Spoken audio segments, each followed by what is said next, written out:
قادر مطلق، علیم کل اور ابو الفاج جیسے الفاظ دعا میں استعمال کرنا اتنے اہم نہیں ہیں جتنا اہم ایمان ہوتا ہے۔ اور اسی لیے ہم یبیس کی زندگی سے دیکھیں گے کہ اس نے کس طرح سے سادہ الفاظ میں خدا سے دعا کی اور اپنی زندگی کو بدل ڈالا۔ اور اگر ہم یبیس کے بارے میں جاننا چاہتے ہیں تو تواریخ کی پہلی کتاب اس کا 4 باب اور اس کی 9ویں اور 10ویں آیت آپ کے سامنے میں تلاوت کروں گا۔ 9ویں آیت میں یوں لکھا ہے، اور یبیس اپنے بھائیوں سے معزز تھا اور اس کی ماں نے اس کا نام یبیس رکھا، کیونکہ کہتی تھی کہ میں نے غم کے ساتھ اسے جنم دیا۔ اور یبیس نے اسرائیل کے خدا سے دعا کی، آہ تو مجھے واقعی برکت دے اور میری حدود کو بڑھائے، اور تیرا ہاتھ مجھ پر ہو اور تم مجھے بدی سے بچائے، تاکہ وہ میرے غم کا باعث نہ ہو۔ اور جو اس نے مانگا خدا نے اسے بخشا۔ خدا کے زندہ کلام کے پڑھے، سنے اور قبول کیے جانے پر خدا کی برکت، خدا ان کا شکر۔ پہلی تواریخ اس کا 4 باب اور اس کی 9ویں اور 10ویں آیت یہ بڑی اہم آیات ہے جو ہمیں یبیس کے بارے میں بیان کرتی ہیں۔ 66 کتابوں میں صرف 2 آیات ہیں جو یبیس کے بارے میں بیان کرتی ہیں، اور یبیس کے بارے میں معلومات ان 2 آیات میں بڑی خوبصورت جگہ پر بیان کی گئی ہے، کیونکہ یہ ایک نسب نامے کے بالکل درمیان میں آتا ہے، اور ان 2 آیات کے علاوہ ہم یبیس کے بارے میں کچھ نہیں جانتے۔ 9ویں آیت میں یبیس کے بارے میں تعارف ہے اور 10ویں آیت میں یبیس کی دعا ہے۔ تو خدا کا کلام یبیس کے بارے میں کیا بیان کرتا ہے، اس کے بارے میں کیا اس کو کس طرح سے متعارف کرواتا ہے، آئیے ہم دیکھیں۔ 9ویں آیت میں یبیس کے بارے میں یوں لکھا ہے کہ یبیس اپنے بھائیوں سے معزز تھا۔ اب لفظ معزز جو ہے وہ بڑا خوبصورت لگ رہا ہے، اچھا لگ رہا ہے، لیکن یاد رکھیں اصل متن میں یہ لفظ اس طرح سے لگتا ہے جیسے تنزیہ طور پر اس کو معزز کہا گیا ہے، کیونکہ اصل متن میں جو لفظ استعمال ہوا ہے اس کا مطلب یہ ہے کہ وہ اپنے بھائیوں سے بھاری تھا، وہ اپنے بھائیوں کے لیے دل خراش تھا، وہ اپنے بھائیوں کے لیے غمزدہ تھا۔ اور اس سے یہ ثابت ہوتا ہے کہ یبیس اپنے بھائیوں کے لیے، اپنے خاندان کے لیے غم کا باعث تھا۔ اور اسی کے ساتھ یبیس کا تعارف بیان کرتے ہوئے مصنف اس کے بارے میں دوسری بات بیان کرتا ہے، وہ یہ کہتا ہے کہ اس کی ماں نے اس کا نام یبیس رکھا۔ اب یبیس اس کا نام رکھا گیا، اس کی بہت بڑی وجہ ہے۔ یبیس کا مطلب یہ ہے غم سے بھرا ہوا، درد اور تکلیف دینے والا۔ اب اس کی ماں نے اس کا نام کیوں رکھا، یہ اگلی آیت کے حصے میں لکھا ہے۔ وہاں پہ لکھا ہے کیونکہ کہتی تھی کہ میں نے غم کے ساتھ اسے جنم دیا۔ ہر ماں اپنے بچے کو غم کے ساتھ جنم دیتی ہے، لیکن یبیس نام رکھ دینا یعنی یہ بیان کرنا کہ جب یہ پیدا ہوا تو میں نے دکھ اٹھایا، اس کے پیچھے کو بہت بڑی وجہ نظر آتی ہے۔ اور ایسا لگتا ہے کہ یبیس جب پیدا ہوا اس نے عام درد سے زیادہ اپنی ماں کو درد اور تکلیف دی، اور پھر اس کی ماں نے اس کا نام یبیس رکھا۔ اگر آپ غور کریں یہاں پر یبیس کی کوئی غلطی نہیں ہے کہ اس کی پیدائش کی وجہ سے اس کی ماں کو دکھ ہوا، لیکن یبیس نام اس کی پہچان بن گیا کہ جب کبھی اس کا نام یبیس یعنی اس کو پکارا جاتا ہے، اس کا نام لیا جاتا ہے، تو سب یاد کرتے ہیں کہ ایک وقت تھا جب اس نے اپنی ماں کو دکھ دیا، جب یہ پیدا ہوا تب ہی اس نے اپنی ماں کو دکھ دیا۔ یہ پہچان جو یبیس کی پہچان بن چکی تھی، اور یہ اس کا نام جو اس کی پہچان تھی، یہ اس کی پوری زندگی کے لیے اس کا دکھ تھا۔ اور آج بھی جب ہم یبیس کا نام لے رہے ہیں تو ہم یہی یاد کر رہے ہیں کہ اس نے اپنی ماں کو پیدائش کے وقت میں درد دی، تکلیف دی، اور پھر اس کی ماں نے اس کا نام یبیس رکھا۔ حالانکہ جب یہ بچہ تھا، جب یہ پیدا ہوا تھا، تب اس میں اس کی کوئی غلطی نہیں تھی، لیکن اس کی یہ پہچان بن گئی، اور یہ عمر بھر کی پہچان، اور بلکہ اتنے سال گزرنے کے بعد بھی یہی پہچان آج ہم یاد کرتے ہیں۔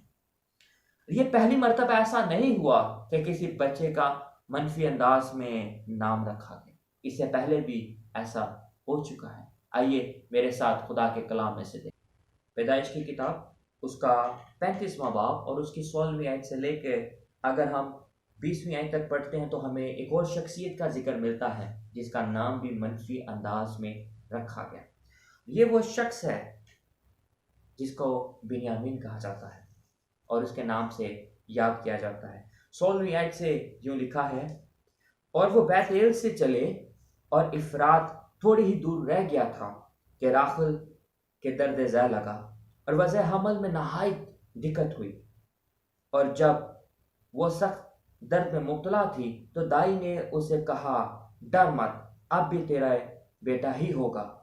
اور یوں ہوا کہ اس نے مرتے مرتے اس کا نام بینونی رکھا، اور مر گئی۔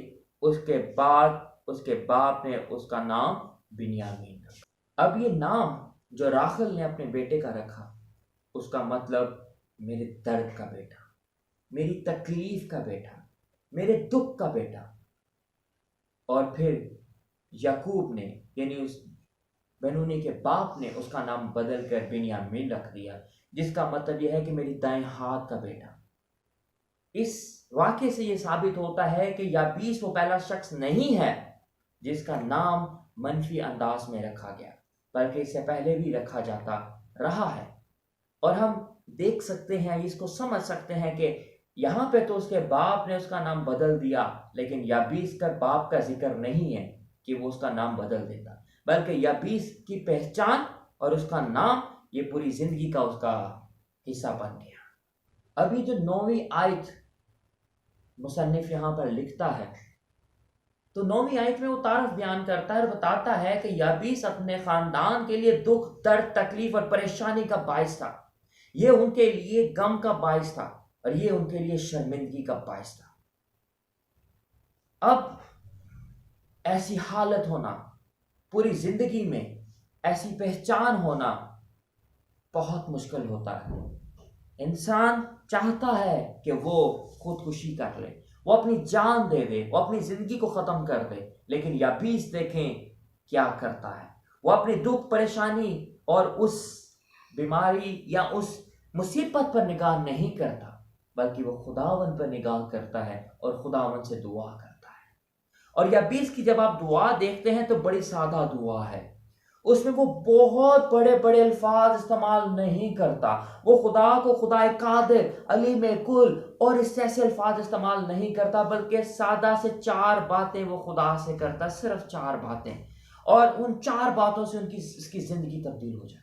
اور وہ 4 باتیں کون سی ہیں؟ آئیے ہم دیکھیں۔ وہ اپنی بات کا آغاز، اپنی دعا کا آغاز آہ سے کرتا ہے۔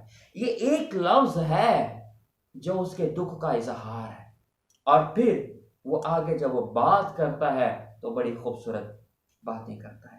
پہلی بات جو وہ خدا سے مانگتا ہے وہ یہ ہے، یابیس کی دعا میں پہلی بات جو وہ خدا سے کرتا ہے وہ پہلی تواریخ اس کا 4 باب اور اس کی 10ویں آیت میں آپ کو ملتا ہے۔ وہ کیا کہتا ہے؟ وہ کہتا ہے کہ تو مجھے واقعی برکت دے۔ وہ خدا سے برکت مانگتا ہے، وہ اپنی دکھ، پریشانی اور درد کو یاد نہیں کرتا، بلکہ وہ خدا کے پاس آتا ہے، خدا سے کہتا ہے کہ خدا تو مجھے واقعی برکت دے، کیونکہ وہ جانتا ہے کہ دنیا میں کوئی اور شخصیت ہو ہی نہیں سکتی جو اس کو برکت دے، کیونکہ ہر انسان جو ہے وہ اس کی درد اور تکلیف کا باعث بنا رہا۔ اس کی ماں تکلیف کا باعث اس کے لیے بنی رہی، لیکن اس کا خدا جو ہے اس کے لیے تکلیف اور درد کا باعث نہیں بلکہ برکت کا باعث ہے۔ اور پھر وہ خدا سے کہتا ہے کہ خداوند تو مجھے واقعی برکت دے، اور یہ ایک حقیقی برکت ہے جو خدا سے وہ مانگتا ہے۔ اور جو لفظ یہاں پہ برکت کے لیے استعمال ہوا ہے، اسے مراد ایسی برکت ہے جو گھٹنوں پر جھک کر خدا سے مانگی جاتی ہے، جو دعا کے ذریعے خدا سے مانگی جاتی ہے، اور یہ وہی برکت ہے جو خدا نے ابراہیم کو دی۔ اور اگر آپ پیدائش کی کتاب اس کا 12واں باب اور اس کی 3 آیت کو پڑھتے ہیں تو جو برکت خدا نے ابراہیم کو دی، یابیس کہتا ہے کہ اے باپ، تو وہی برکت یعنی براق، تو وہی برکت جو تو نے ابراہیم کو دی ہے وہی برکت مجھے دے۔ پہلی بات جو اس نے خدا سے مانگی وہ برکت ہے، اور اس کے ساتھ ساتھ دوسری بات جو وہ خدا سے دعا میں کرتا ہے وہ 10ویں آیت کے اگلے حصے میں یہاں پہ لکھا ہے اور میری حدود کو بڑھائے۔ وہ خدا سے کہتا ہے کہ خداوند تو میری حدود کو بڑھائے۔ اور یابیس کے زمانے میں ہم دیکھیں تو یابیس کے زمانے میں کبھی بھی والدین باپ جو ہے وہ اپنے بچوں کو پیسے روپیہ نہیں دیتا تھا، بلکہ وہ جائیداد دیتا تھا، وہ زمین دیتا تھا، وراثت میں بچوں کو زمین ملتی تھی۔ اور یابیس اسی طرح سے کہتا ہے کہ خداوند تو میری حدود کو بڑھا دے۔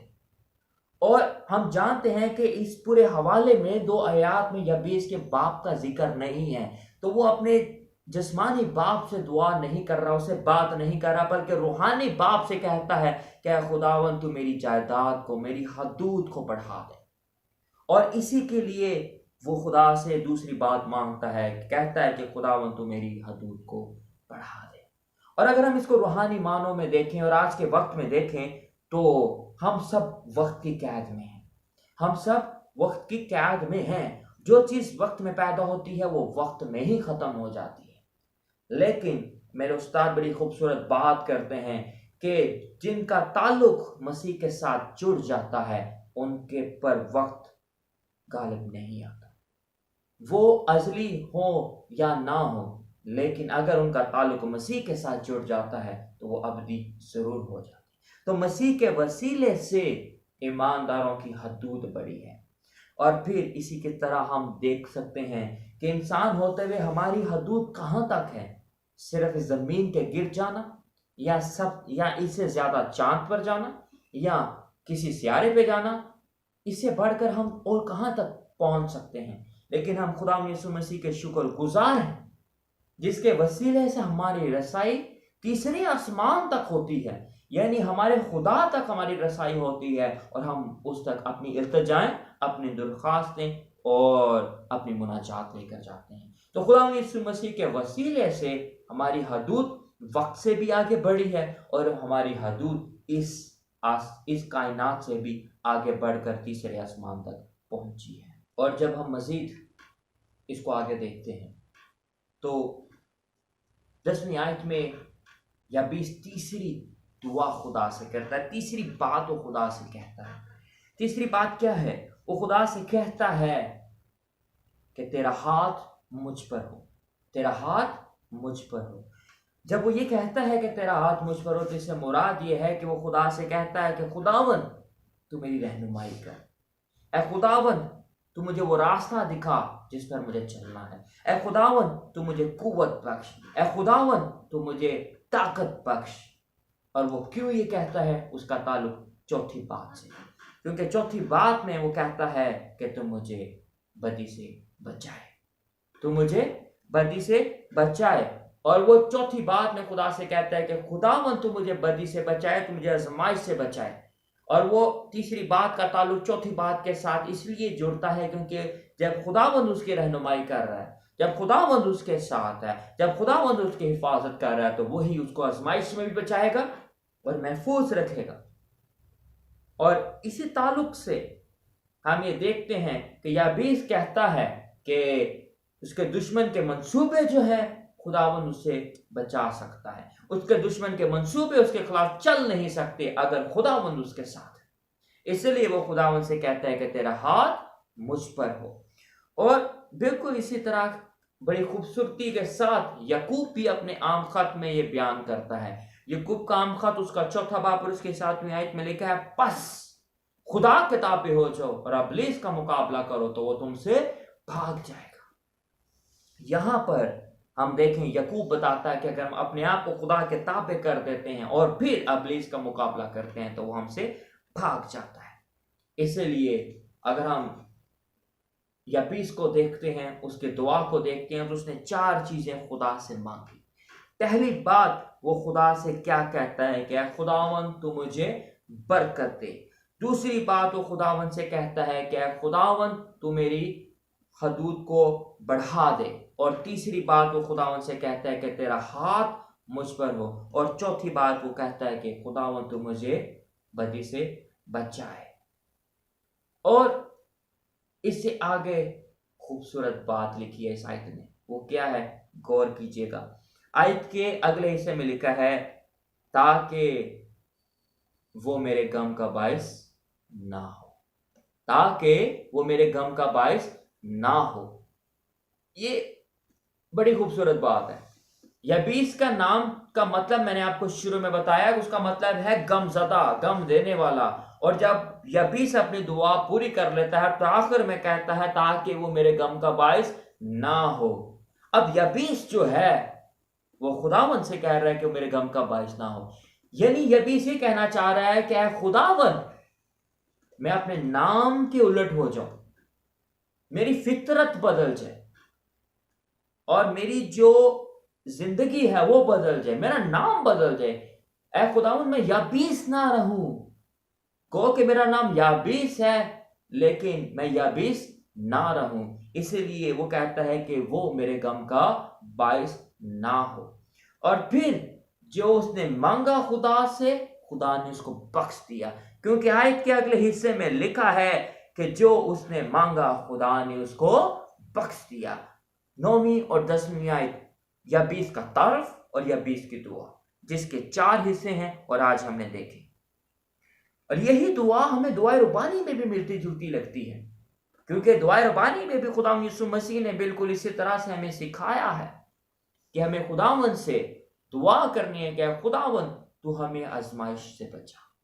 اور یہ دعا خداوند کی دعا سے بڑی ملتی جلتی ہے۔ اور ایک اور بڑی بات جو ہمیں یہاں پہ نظر آتی ہے کہ خداوند یسوع مسیح وہ شخصیت ہے جو قدرت والا ہے، جو فطرت کو بدلنے والا ہے۔ یہ وہ شخصیت ہے جس نے پانی کی فطرت کو بدل کے میں تبدیل کر دیا۔ یہ وہ فطرت ہے جس نے پانی کے اوپر چل کے پانی کی فطرت کو بدل ڈالا۔ یہ وہ ہے جو سب کچھ بدل سکتا ہے۔ اور جب ہم خداوند کے پاس آتے ہیں، خداوند سے دعا کرتے ہیں، تو ایمان کی وجہ سے ہماری بہت ساری زندگیوں میں چیزیں بدل جاتی ہیں۔ جو ہمارے غم کا باعث ہے وہ خوشی کا باعث بن جاتی ہیں، وہ برکت کا باعث بن جاتی ہیں۔ جو دکھ ہے وہ خوشی سے بدل جاتی ہیں۔ اور پھر اگر ہم چاہتے ہیں کہ آج ہمارے حالات بدل جائیں، اگر ہم چاہتے ہیں کہ ہماری پریشانیاں بدل جائیں، اور اگر ہم چاہتے ہیں کہ ہم یہ جو اموات کی خبریں بار بار سن رہے ہیں اگر وہ بدل جائیں، تو ہمیں دعا کرنے کی ضرورت ہے۔ دعا میں ہمیں بڑے بڑے الفاظ بولنے کی ضرورت نہیں ہے، بہت بڑے ثقیل اردو بولنے کی ضرورت نہیں ہے، ضرورت ہے تو ایمان کی ہے۔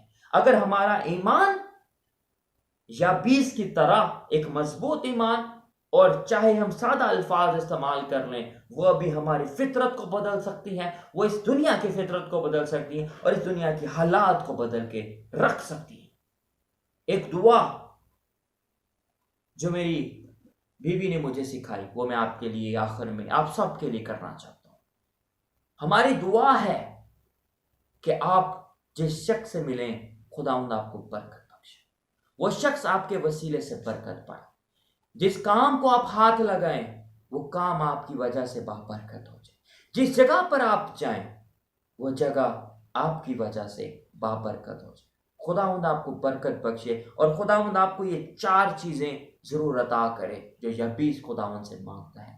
خداوند آپ کو برکت دے، خداوند آپ کی حدود کو بڑھائے، خداوند اپنا ہاتھ آپ کے اوپر رکھے، اور خداوند ہمیشہ آپ کی پوری زندگی میں آپ کو آزمائش سے بچائے رکھے۔ اس خیال کے وسیلے، اس کلام کے وسیلے خدا مجھے اور آپ کو بڑی برکت بخشے۔ آمین۔